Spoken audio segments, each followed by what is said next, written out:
गढ़वा सदर अस्पताल में हुई मारपीट के बाद माहौल तनावपूर्ण, आमजनों को करना पड़ रहा परेशानियों का सामना।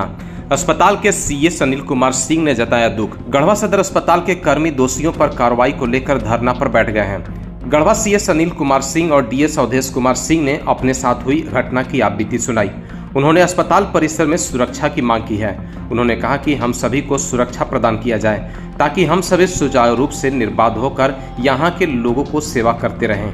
आइए जानते हैं सीएस अनिल कुमार सिंह ने इस घटना के बारे में क्या कहा। सर आप भी बताइए आपके साथ कल क्या क्या हुआ, क्योंकि सबसे पहले वो लोग आपके पास आए थे। आज पूरा सर घटना का विवरण एक बार। सबसे पहले मैं अपने कार्यालय में बैठ के कुछ काम कर रहा था, तो माननीय अध्यक्षा महोदय हमारे चैम्बर में आई, तो मैंने उनको ड्यू रिस्पेक्ट देते हुए चेयर पे बिठाया। पूछा कि बोलिए मैम क्या काम है, तो नहीं कुछ बात करनी है। उसके बाद एक व्यक्ति आए और उनको बोले कि चलिए सभागार में ही बैठिए, यहाँ नहीं होगा। तो वो सभागार में चली गई, तो ड्यू रिस्पेक्ट में मैं भी खड़ा हुआ। उसके बाद थोड़ी देर के बाद मुझे लगा कि जब एक जनप्रतिनिधि और हमारे स्वास्थ्य के जो समिति है उसकी अध्यक्ष भी होती हैं, तो मैं उठ के वो उस चैम्बर में चला गया जहाँ पर सभागार है। सभागार खचाखच भरा हुआ था। थोड़ी देर तक बैठा, फिर मैंने पूछा कि भाई बोलिए मैम क्या बात है, क्या करना है। तो आप डीपीएम और डीएस को बुलाइए, कुछ इशूज़ हैं, कुछ मुद्दे हैं जिस पर आप लोगों से बात करनी है। तो मैंने इन लोगों को बुलाया। बुलाने के बाद थोड़ा देर तक और 10-20 मिनट तक लोग बैठे रहे। बोले कि बात कीजिए सर, क्या बात करना है, आपको भी बहुमूल्य टाइम में काम होना चाहिए। तो बोले कि नहीं थोड़ा देर रुक जाइए, एक आदमी और आने वाले हैं, उनको आ जाने दीजिए। तो वो भी आ गए। उनके आने के बाद वार्ता शुरू हुई। तो सर्वप्रथम पूछा गया मुझसे कि डीपीएम के अंडर में सीएस की, सीएस के अंडर में डीपीएम था। मैंने कहा सीएस के अंडर में डीपीएम होता है, डीपीएम जो भी करता है मेरे कंसेंट से मेरे भी आप में करता है। उसके बाद हुआ कि आप कंचन जी, आप स्वास्थ्य के प्रतिनिधि हैं, स्वास्थ्य की समस्याएं और स्वास्थ्य में जो भी इशूज हैं उस पर आप प्रकाश डालिए हाउस के सामने। तो उन्होंने बोलना शुरू किया। तो बोलने में बोला उन्होंने कि मैंने डीएस से कहा कि आप एक बार एम्बुलेंस दे दीजिए दाह संस्कार के लिए।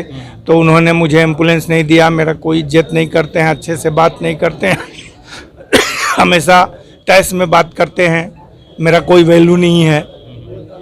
इसी दौरान में जब डीएस से बात शुरू हुई एम्बुलेंस पर, तो मैंने कहा कि एम्बुलेंस या जो हमारा मोक्ष वाहन है, अगर कोई मरीज एक्सीडेंट के बाद ये कहता है कि वो जिंदा है तो मेरी प्रॉपर्टी है, मैं जाके उठा के ले आता हूँ। एक बार यदि ये डिक्लेयर हो जाता है कि वो डेड बॉडी है तो वो पुलिस की प्रॉपर्टी होती है। पुलिस आती है, अपने कब्जे में लेती है, पंचनामा बनाती है। आवश्यकता अनुसार पुलिस को अगर कोई साधन नहीं होता है तो वो हमसे कहते हैं, तो हम लोग मानवता के नाते एम्बुलेंस या मोक्ष वाहन भेज के बॉडी को मंगवा लेते हैं। तो जब बॉडी उठाने की बात थी तो डीएस को आपको डायरेक्ट नहीं कहना चाहिए था, आपको पंचनामा बनवा के और पुलिस से खबर करवाना चाहिए था, तो ये आपको भेज देते। तो बोला कि पुलिस वाले के कहने पर आप लोग एम्बुलेंस भेजेंगे और हमारे कहने पर नहीं भेजेंगे। उसी के बाद उसमें एक आदमी थे, वो बोले कि ये लोग सब लोग बिगड़ गया है, इन लोगों को दुरुस्त करने की आवश्यकता है। कौन थे? नहीं नाम तो नहीं बता सकते हैं, मगर जो सबसे अंत में आए थे वो। और प्राथमिकी हम लोग दर्ज करेंगे आज। कल तो जान के लाड़े पड़ रहे थे, 150 आदमी, 50 आदमी ऑफिस में, नीचे 70 आदमी अंदर बढ़े हुए थे। उसके बाद जब वो लोग मैं बहन का गाली देने लगा तो मैंने कहा कि देखिए एक मीटिंग चल रही है और आप माननीय सम्मानित सदस्य हैं, आपकी भाषा संयमित और व्यवहार उपयुक्त होना चाहिए। ये उचित बात नहीं है कि आप इस मीटिंग में आप गाली गलौज करें। साहू जी के द्वारा गाली दिया गया? नहीं, कंचन साहू जी गाली नहीं दिए थे, और लोग भी थे, नाम से नहीं, चेहरा देख के पहचान लूँगा मैं। तो गाली दिए, तो उसमें शायद विसूत्री के उपाध्यक्ष जी थे, शायद गाली दिए थे, और लोग भी गाली दे रहे थे। ये भाषा आपकी संयमित होनी चाहिए, तो काट के रख देंगे, ये कर देंगे, वो कर देंगे। उसके बाद वो लोग पकड़ के हाथ वाथ उठाया, खींचने लगा। हमने कि ये उचित बात नहीं है। मैंने डीएस को पकड़ा, बाहर जाने लगे तो उनका बॉडीगार्ड अफसर के बाहर नहीं जा सकते हैं। एक बॉडीगार्ड जो जिनके बैच पर झारखंड पुलिस लिखा हुआ था कि आप बाहर नहीं जा सकते हैं इस चैम्बर से। सारे गेट्स पर उनके लोग खड़े थे। किसी तरह मैंने इनको बाहर करके कहा कि अब आप यहाँ से जाइए।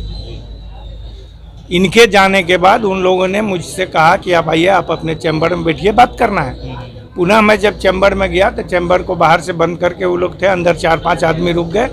उन लोगों ने कहा कि आप ये पता करें कि अब आपके डीएस थाना तो नहीं गए, अगर थाना गए तो हम लोग काट के रख देंगे। अच्छा, मतलब सर आपको थाना जाने पर भी धमकी दिया जा रहा है? आपको धमकी हुई, अगर वो थाना गए हैं तो हम लोग मारेंगे, काटेंगे, ये करेंगे, वो करेंगे, जान से मार देंगे।